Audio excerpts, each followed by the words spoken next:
It was a crazy night. You and your friends were enjoying every moment of your drive on the road through the woods.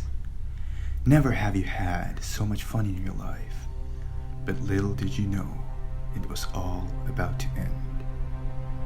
After you were kicked out of the party by the police officers, you and your drunk friends decide to have some fun and try out something new and extraordinary.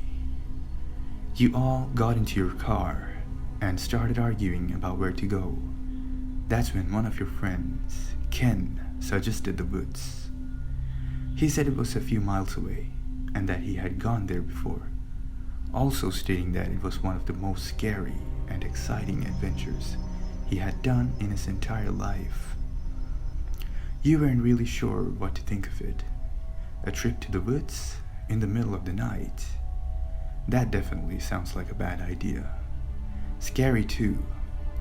But you were in the mood for fun, and you trusted your friend. And you definitely didn't want to be the party pooper. With you on the steering wheel, the five of you drive towards the woods. It was hardly an hour away. You could see a board covered with vines and moss near the entrance of the woods. The writings weren't really clear, but you could make out the words, "Keep out," on it. That's reassuring, you thought to yourself. There was utter chaos of excitement in the car as you were nearing the entrance, but as soon as you entered it, you could feel the commotion fade away, and a layer of pungent air cover you like an envelope. You feel more and more uneasy as you go deeper into the dark and eerie forest. You roll down the windows to see if it helps, and it did. You could breathe better now.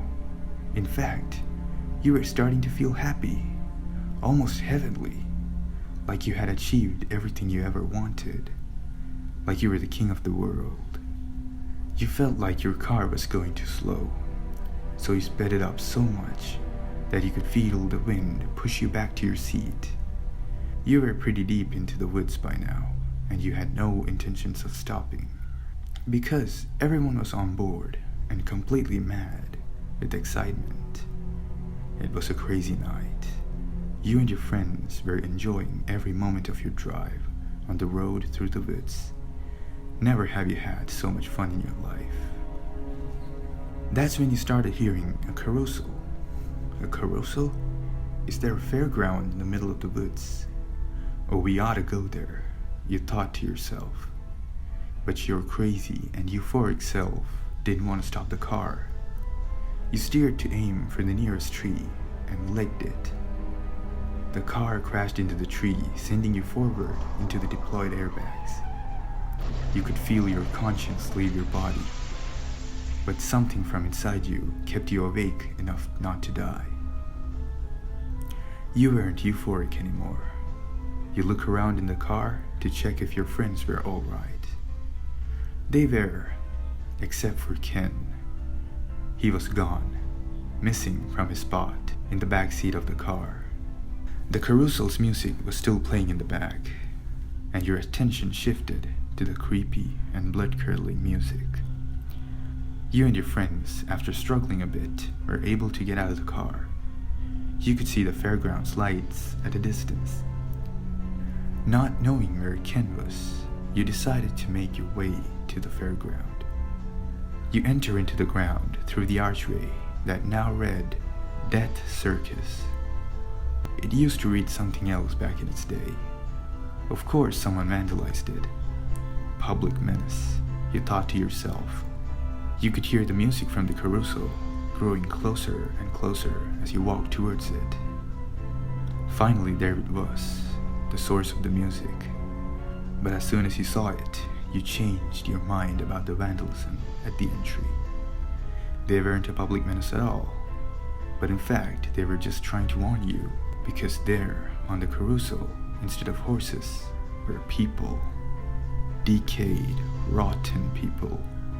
Skeletons impaled into poles that went up and down as the carousel went around. You panic and turn around to look at your friends, but they were nowhere to be found. Did they leave you all alone there? You shout out their names, but no one replies. As a last resort, you shout out, "Ken!" You didn't expect him to show up anyway. After all, you met him for the first time at the party tonight. But this time, unlike any of your other friends, there was a reply. "You call me?" A voice replied from behind you, followed by a laugh that sent a chill down your spine. You turn around and see two yellow eyes staring at you. A clown was standing there. It didn't have a hand, and the hand it had left was making its way to grab you by your face. You couldn't move, you couldn't breathe. Tricked by a clown, and now you're its treat.